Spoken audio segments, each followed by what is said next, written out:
DPW PPP Lampung menggelar workshop Political Marketing dan Bedah Daerah Pemilihan, Dapil di Hotel Horizon Bandar Lampung, Sabtu, tanggal 25 Juni tahun 2022. Kegiatan itu digelar dalam rangka memantapkan persiapan menghadapi pemilu 2024. Di sini, PPP Lampung mulai memetakan daerah pemilihan untuk menempatkan calon anggota legislatifnya dalam menghadapi kontestasi pemilu 2024.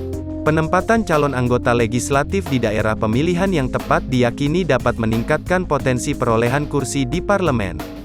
Ketua DPW PPP Lampung Supriyanto memberikan atensi serius kepada para jajaran DPW dan DPC PPP se-Lampung yang mengikuti workshop tersebut. Supriyanto menuturkan, dalam menghadapi konstelasi politik 2024, harus mempersiapkan strategi khusus. Seyogyanya acara ini saya ingin ini benar-benar serius karena pelatihan bedah dapil ini dalam rangka menyusun strategi untuk pemenangan pemilu 2024, kata Supriyanto. Anggota DPRD Lampung itu juga memberikan instruksi kepada seluruh kader PPP untuk terjun ke masyarakat. Dengan begitu, menurut dia, masyarakat akan menaruh simpati kepada PPP. Kita harus turun ke bawah, mulai sekarang sudah harus turun kepada masyarakat supaya PPP itu bisa melekat di hati masyarakat, ujarnya.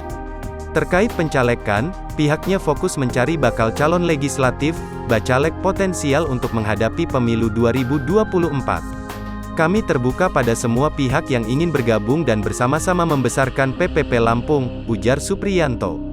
Selain itu, pihaknya juga meminta seluruh DPC untuk segera menyelesaikan persyaratan verifikasi parpol mulai dari keanggotaan, kepengurusan, kantor, dan rekening partai. Itu semua harus diperhatikan dan harus diselesaikan. Itu instruksi khusus kepada teman-teman DPC, kata dia.